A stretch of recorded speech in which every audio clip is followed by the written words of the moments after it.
17 অভিনয় শিল্পীর নামে মামলা। অপু বিশ্বাস, শাওন, জায়েদ খান, নুসরাত ফারিয়া সহ আরও অনেকে।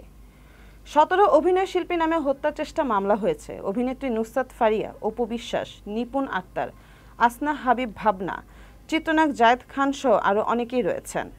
ভাটারা থানার ভারপ্রাপ্ত কর্মকর্তা ওসি মাজহারুল ইসলাম বিষয়টি নিশ্চিত করেছেন। জুলাই আগস্টের ছাত্র জনতার আন্দোলনে ঢাকার ভাটারা থানাধীন এলাকায় হওয়া এই হত্যা চেষ্টা মামলায় এসব অভিনয় শিল্পীদের আসামি করা হয়েছে। মামলাটিতে আসামির তালিকায় আরও রয়েছে অভিনেত্রী সুবর্ণা মোস্তফা, রোকেয়া প্রাচী, সোহানা সাবা, মেহের আফরোজ শাওন, জ্যোতিকা জ্যোতি, চিত্রনায়ক সাইমন সাদিক, আজিজুল হাকিমের নাম সহ আরও অনেকে। এসব আসামি বৈষম্যবিরোধী ছাত্র আন্দোলন দমন করার জন্য তখন বিপুল অর্থ যোগান দিয়েছেন বলে মামলায় অভিযোগ করা হয়। মামলার নথিপত্র পর্যালোচনায় দেখা গেছে সাবেক প্রধানমন্ত্রী ও আওয়ামী লীগ সভানেত্রী শেখ হাসিনা এবং তার সরকারের সংশ্লিষ্ট 283 জন ও অজ্ঞাতনামা 300-400 জনের বিরুদ্ধে ঢাকার সিএমএম আদালতে মামলাটি করেছেন এনামুল হক।